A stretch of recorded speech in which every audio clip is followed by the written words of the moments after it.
Assalamualaikum dan salam sejahtera. Anda sedang menonton rakaman agenda Awani khas. Terima kasih kepada Universiti Sains Malaysia.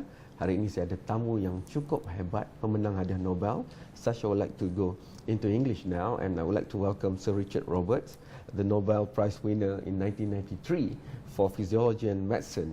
It's all to do with DNA, messenger RNA, promoters, gene splicing. So I'll let Sir Richard go into that on how you get the Nobel Prize for what you have done.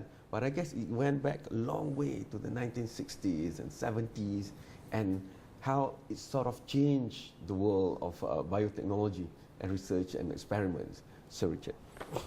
Well, so what I discovered was that the way in which RNA is made in higher organisms, things like people and mice and rats and so on, is very different from the way it's made in bacteria. And what had happened following the discovery of DNA by Watson and Crick showed the double helix and so on, and the genetic code, everybody thought that all DNA, you would use it in exactly the same way. You would make message, make protein, everything was the same. It turned out that that was not true. It was a piece of dogma that everybody ascribed to, but it was wrong. And we were trying to map where a gene began in a small virus that infects humans, and discovered that it didn't begin where we thought it did. And not only that, that a lot of different genes all seem to have exactly the same start. And as a result of pursuing that to try to find out what was going on, we discovered that the genes, instead of being just a single piece of DNA, where you read it from point A to point B, it was split into pieces. And it was as though, if you look at a movie, it looks as though it's one coherent story. But in fact, if you see how that movie is made, it's made as a lot of single little clips. And they go to the editing room and they cut it and they splice it in order to make it into this final story. Well, it turns out this is how genes in humans are organized. They're into little bits and pieces, and you have to cut and splice them in order to make a coherent story at the end. I'm forever going to borrow that analogy, because biotechnology and broadcasting can be mixed together in that sense. But you had to break a popular, known, supposedly fact in the 70s about that. What you achieved is to break that particular understanding. How was that? Because I'm sure a lot of your peers or even your mentors were looking at it, maybe this is not possible. Oh, absolutely. But, this is the fun of doing science. I don't like people telling me what to do. I tend not to believe what people tell me. And I think the essence of being a scientist, if you're a good scientist, is you want to challenge authority. You want to challenge what is the dogma. And if someone says, oh, this works this way, I want to know why. Why do you say that it works that way? Show me the evidence. Let me see why it works that way. You wanted to be a detective early on. I am, yes. You are still a detective. Just not the sort that I thought I was going to be. And it all started with your father giving you a chemistry set. Yes, right. How were you encouraged from just one simple chemistry set? Well, I like doing things with my hands, so I like the idea of being in the lab and mixing things and doing things. And so I pretty soon went through all the experiments that were in the chemistry set, and then I started to read.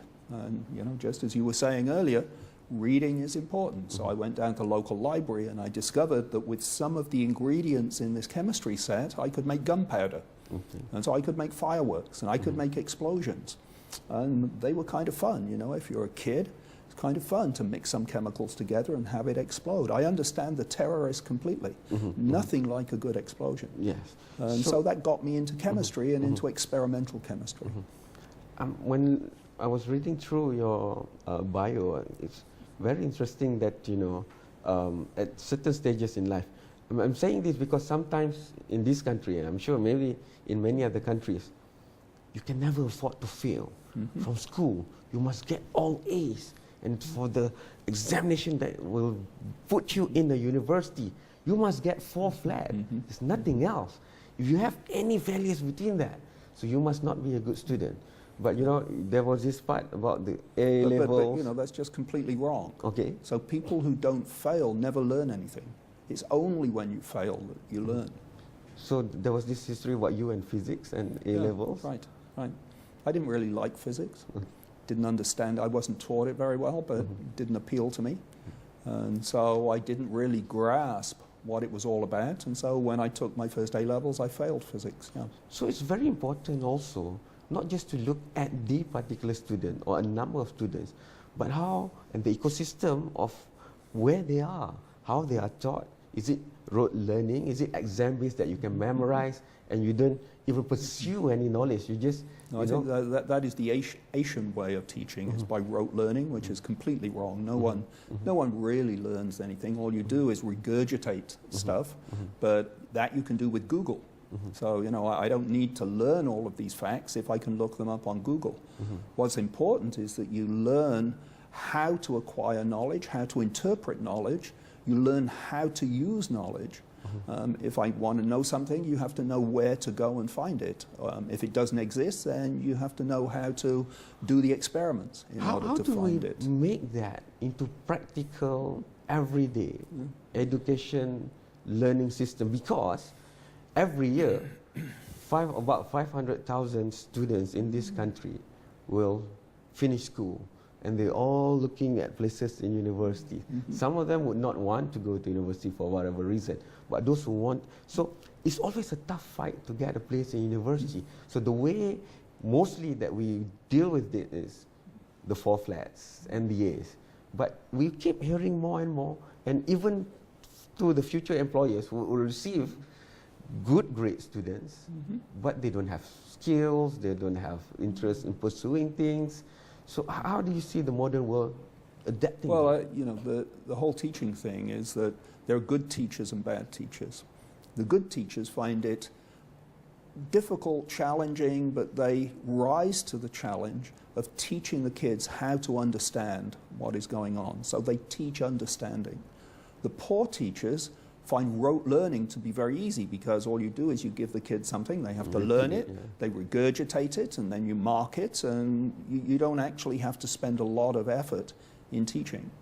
And the good teachers, I think, will always make a subject one in which the students are encouraged to do their own thing.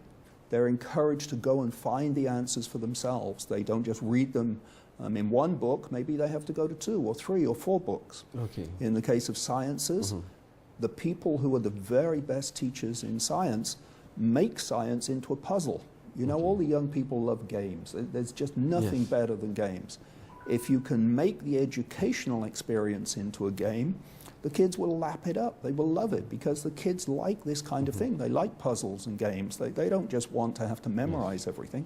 I mean, that is just about as boring as you can imagine. I totally agree with you. We have to go for the first break, but once we are back, let's go onto the frontiers of molecular biology, biotechnology, and what it promises to us, humans, for the future. Would it solve a lot of threats and problems and stuff that we're worried about? How does it make mankind better? That we'll discuss after this short break.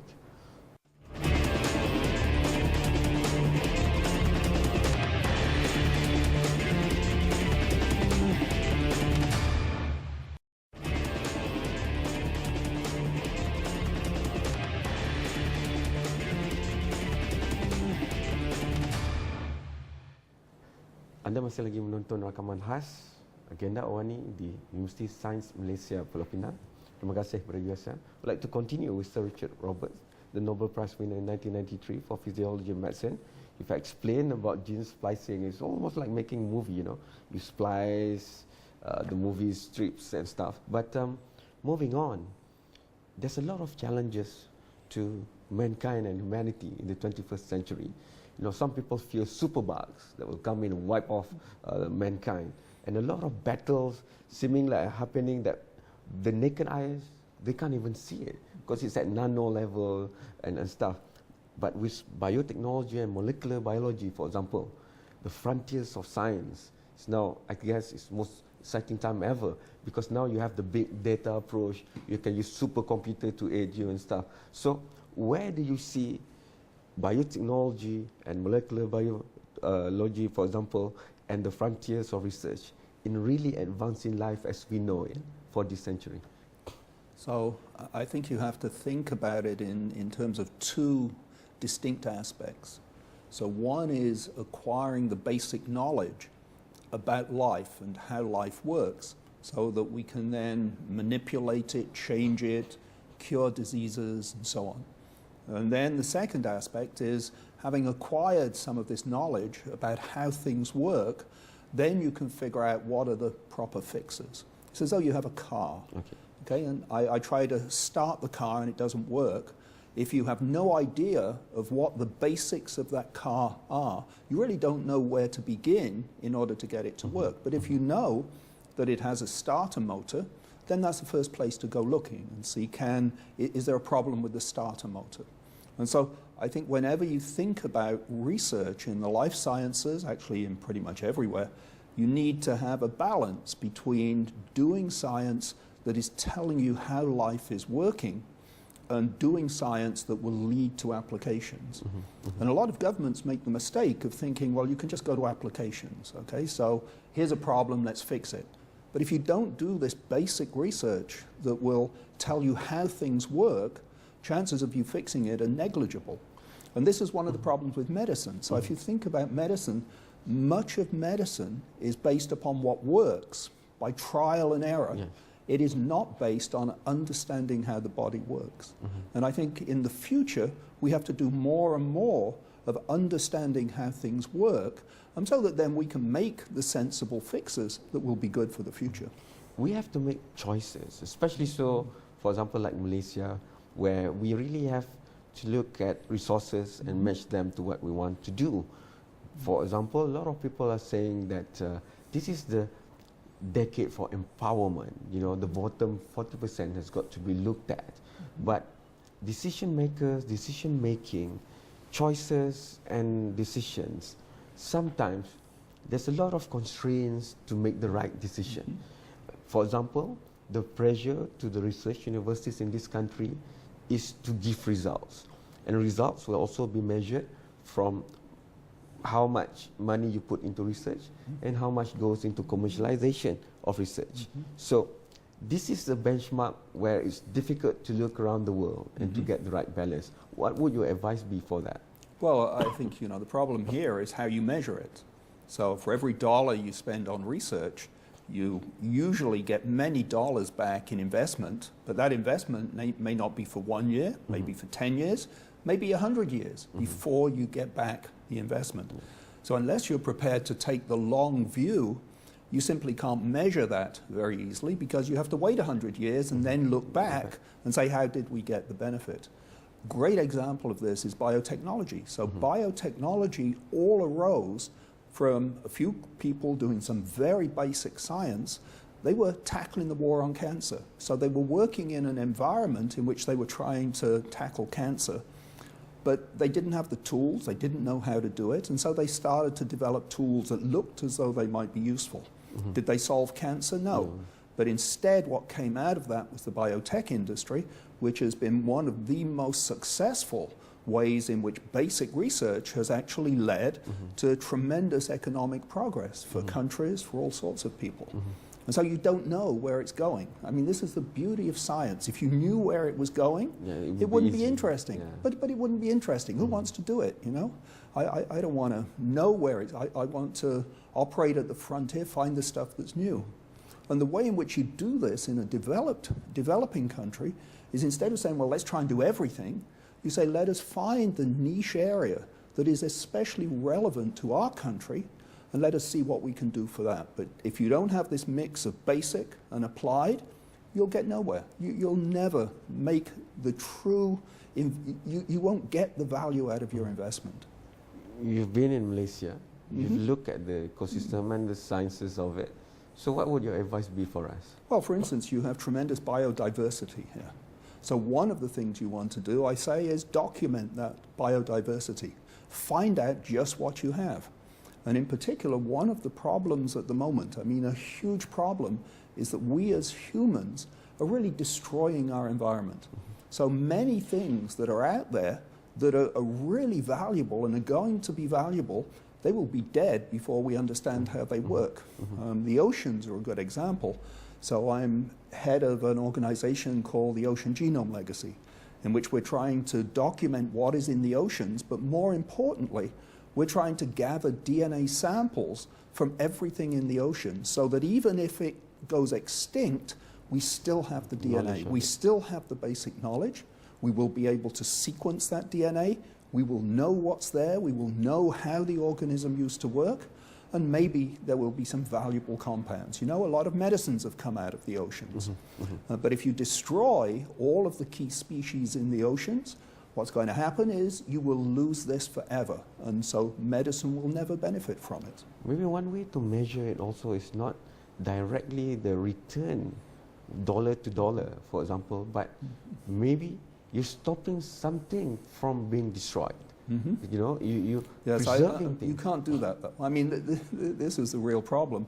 We try all sorts of conservation efforts. You can't stop it from being destroyed. Nature is such that species turn over all the time.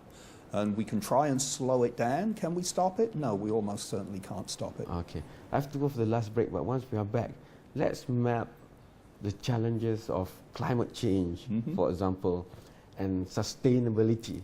It's easier to say it, but to actually put a plan in and put it into implementation, it's always challenging because it involves resources, utilization of energy and stuff. So maybe from your particular field of interest, how do you look at it and how would we adapt, for example, into the new world that's coming? That after the short break.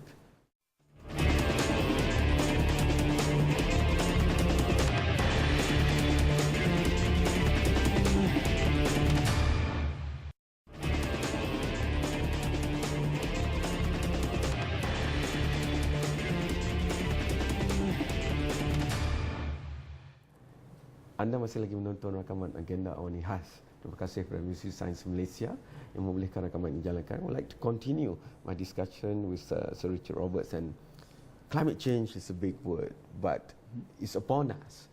And a lot of, it's like either you adapt or you're going to be swarmed with it.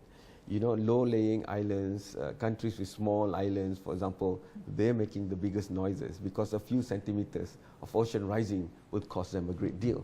But to some others, you know, it's here and there, the acceptance of climate change. From your particular field of research interest, for example, how would we adapt to climate change? Well, I think, you know, there are really two issues. So one, is it happening? Yes, of course it's happening. You have to walk around with blinders on, not to think that it's happening. And then the question is, what are you going to do? Are you going to say, well, we'll just accept it, we'll keep burning all this coal, we'll make things dirtier and dirtier, we'll accelerate it, and then we'll try to adapt to it? Or you can say, well, will we try to slow it down? Will we try to do something so that our grandchildren don't have to live in boats? And I think we need to do both. We need, A, to work out how we can slow down climate change. And we know very many ways in which that could be done. It's just that they will change the way we live at the moment. They will affect the profits of oil companies. They'll affect the profits of big business. And as long as we let money override everything, you will never get change. And part of the problem, I think, with the political systems in much of the world is that they are driven by money. The politicians are elected, supposedly, to do the best they can for the people. The community, yeah. In fact, what they're doing is the best they can for lining their own pockets. And so they're in the pocket of big business. And this is a big problem. I think we have not put in place in this world political systems that are able to deal with these sorts of challenges. How would scientists and the scientific community make the politicians be more aware? Because sometimes there's a big gap there. As research becomes more sophisticated, you look at biotechnology, it's not just about biology, you know, you need organic chemistry professors also. So it's all integrated and multidisciplinary now. But like you said, the system where the politicians, those who goes into power and make those decisions, you know, how many % of the GDP to go here or there, and the ecosystem to build, you know, because sometimes, I guess, we look at things in silos, where research now, if you want to solve a puzzle, wherever it takes you, you must go, because that's in pursuit of the truth.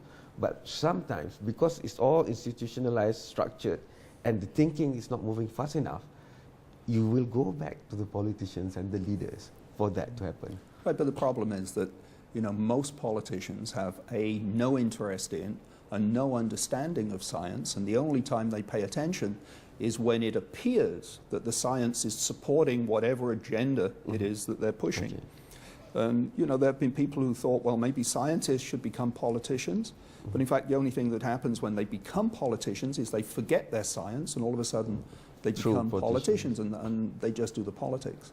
So ultimately, if you live in a democracy, then in principle it's the people who can change the governments, and maybe the answer are that the scientists must do a much better job of explaining their science to the people, so the people will have a good understanding, a better understanding, if you like, than the politicians, and so they will vote for the people who will do the right thing in terms of what makes sense scientifically. But I think we've not done a very good job of that. I think we as scientists, on the whole, tend not to want to explain our science to the people. And I always tell my students, the first thing you need to do is you want to go home, explain to your parents and your grandparents what it is you're doing in the lab. And if you can't do that, then you should go to school and figure out how to do it, because it's so important that you can do this. I'll tell you a story. Yes, go ahead. I was in England a number of years ago, and I'm driving rather quickly down the motorway. I picked up a couple of hitchhikers, and I suddenly noticed flashing lights behind me. And I look at my speedometer, and I'm going well above the speed limit. And I pull over, and cops pull me over and say, do you know why we stopped you? I said, yes, I was speeding, I guess, but I don't think I was driving dangerously. And they said, oh, no. The police in England are quite polite. Okay. They said, no, you're not driving dangerously. And so I said, well, I'm here in a hurry. I'm just going to see my parents. I work in the US. And they said, what do you do? And I said, well, I'm a cancer researcher, because at the time I was head of the Cold Spring Harbor Cancer Center. And they suddenly got interested. And they said, well, what is new in cancer research? And it turned out it was the time when oncogenes, these genes that go wrong and cause cancer, had just been discovered. I gave them a 10-minute lecture at the side of the road. They were hanging on to every word. At the end of it, they said, that's terrific. They said, that's terrific. I guess we shouldn't give you a ticket because you're not going to pay it anyway. And so they sent me on my way, and they said, oh, and good luck with your research. And this is what we have to be able to do. We've got to be able to explain to people who do not understand all the technical details exactly what it is we do in ways that they will understand, and that then they can then transform into their lives. So little time left. I guess I just have about 30 seconds. So many more questions to ask. But I guess if I just have to end it, what would your advice be to these young people maybe watching this show, not knowing and very undecided on what courses to take? They know they have to get A's, but beyond that, I guess it's back to the puzzle. And I disagree. They don't have to get A's. I didn't get A's in everything. I was sort of a B+ student. I was never an A student. Most of the people who do all the really good stuff in this world are B+. They're not the A students. The A students have spent so much time trying to pass exams. They have no time for fun. They have no time for exploration. So don't do that. What they need to do is to find that area of their lives that they're really passionate about, that they love, and pursue it. And you will do good stuff in that. Make that into your job. Make your hobby into your job. Forget about money, okay? Provided you have enough money to live, that's all you want. Don't let anybody tell you that money brings happiness, because it doesn't. What brings happiness is knowing on a Monday morning you've got to wake up and go to work, and you say, great, I've got to go to work today. And on Friday, you say, oh gosh, what am I going to do this weekend until Monday comes around again? Those are the people who are happy in this world. Thank you so much, Sir Richard Roberts, for closing that with a very, very apt statement. And I guess you have to be making Malaysia your second home, because we need you to say this time and time again. Thank you so much for making time. Thank you. Terima kasih banyak kepada anda telah menonton. Hantarkan pandangan anda sendiri pada pelbagai platform yang Astro Awani ada, Facebook, Instagram, Twitter, ataupun terus buat turun aplikasi Mudah Alih iOS dan Android supaya anda boleh menonton rancangan seperti ini secara langsung di gadget Mudah Alih anda. Sekian, selamat malam. Terima kasih kepada Universiti Sains Malaysia, University Apex. Jumpa lagi. Thank you so much. Okay, good.